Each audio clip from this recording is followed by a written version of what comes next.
الحمد لله رب العالمين الرحمن الرحيم مالك يوم الدين إياك نعبد وإياك نستعين اهدنا الصراط المستقيم صراط الذين أنعمت عليهم غير المغضوب عليهم ولا الضالين آمين.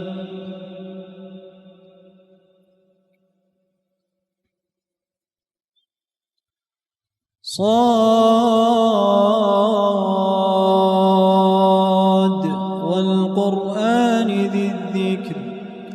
بل الذين كفروا في عزة وشقاق كم أهلكنا من قبلهم من قرن فنادوا ولا تحين مناص وعجبوا أن جاءهم منذر منهم وقال الكافرون هذا ساحر كذاب أجعل الآلهة إلها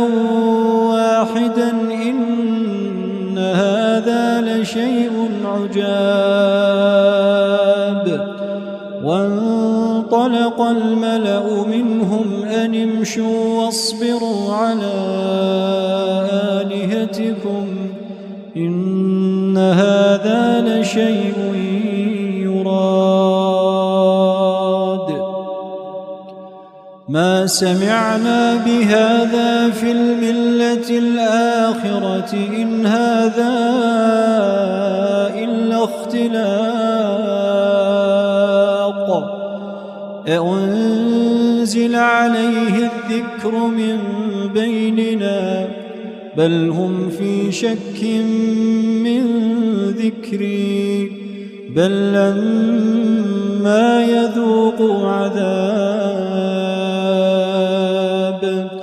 أم عندهم خزائن رحمة ربك العزيز الوهاب أم لهم ملك السماوات والأرض وما بينهما فليرتقوا في الأسباب جند ما هنالك مهزوم من الأحزاب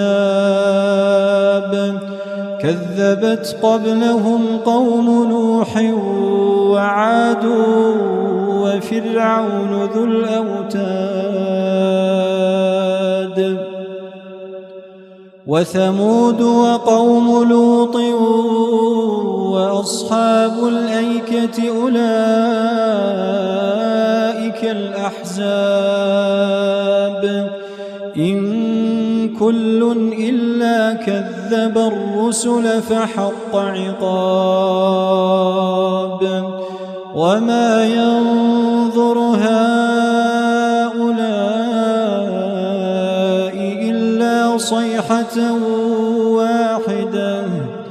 إلا صيحة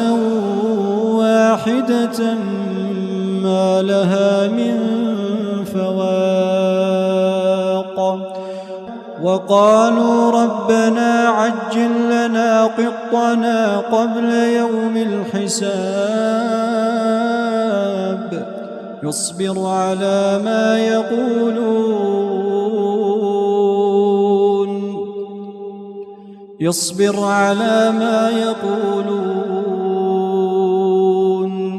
يصبر على ما يقولون واذكر عبدنا داود واذكر عبدنا داود ذا الأيد إنه أواب إنا سخرنا الجبال معه يسبحن بالعشي والإشراق والطير محشورة كل له أواب وشددنا ملكه وآتيناه الحكمة وفصل الخطاب وهل أتاك نبأ الخصم إذ تسوروا المحراب وهل أتاك نبأ الخصم إذ تسوروا المحراب إذ دخلوا على داود ففزع منهم قالوا لا تخف خصمان بغى بعضنا على بعض فاحكم بيننا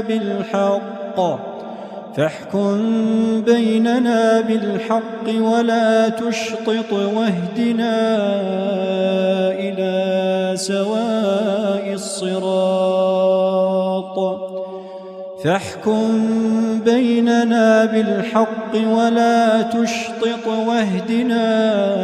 إلى سواء الصراط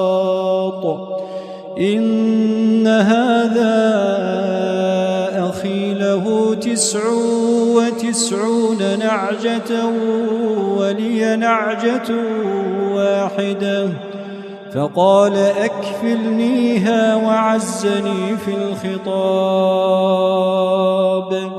قال لقد ظلمك بسؤال نعجتك إلى نعاجه وإن كثيرا من الخلطاء ليبغي بعضهم على بعض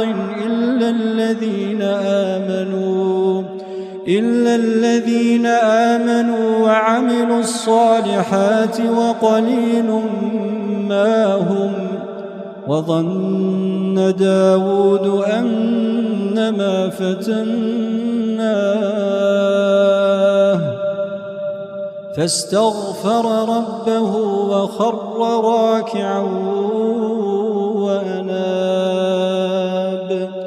وخر راكعا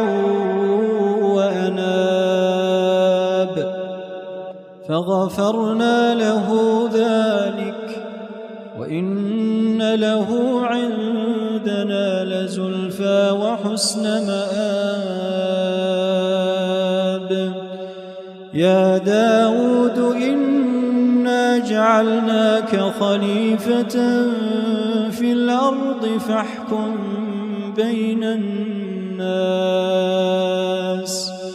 فاحكم بين الناس بالحق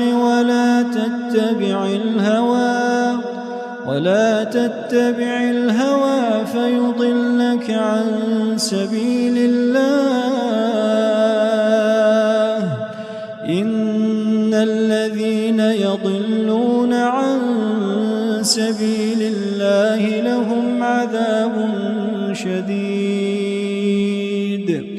لهم عذاب شديد بما نسوا يوم الحساب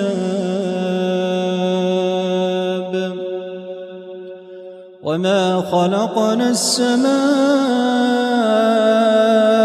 والأرض وما بينهما باطلا ذلك ظن الذين كفروا فويل للذين كفروا من النار أم نجعل الذين آمنوا وعملوا الصالحات كالمفسدين في الأرض أم نجعل المتقين كالفجار كتاب أنزلناه إليك مبارك ليدبروا آياته وليتذكر أولو الألباب. ووهبنا لداود سليمان نعم العبد إنه أواب. إذ عرض عليه بالعشي الصافنات الجياد فقال إني أحببت حب الخير عن ذكر ربي حتى توارت بالحجاب.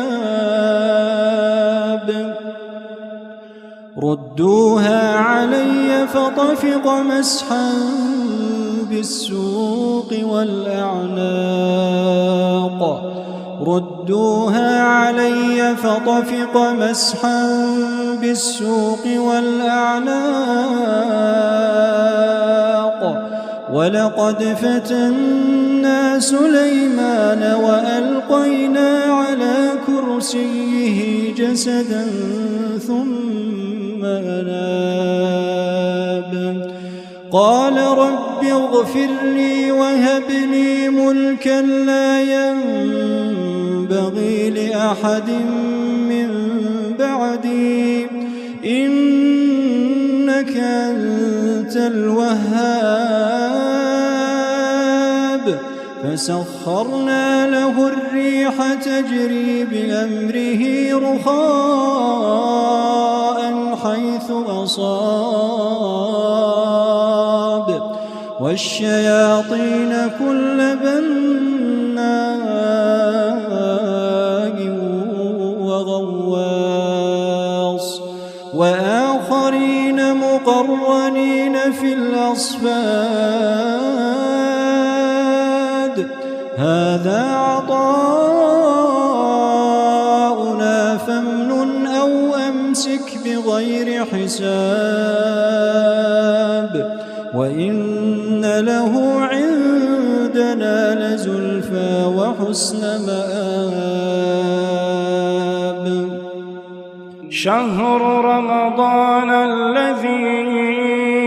أنزل فيه القرآن هدى للناس وبينات من الهدى والفرقان.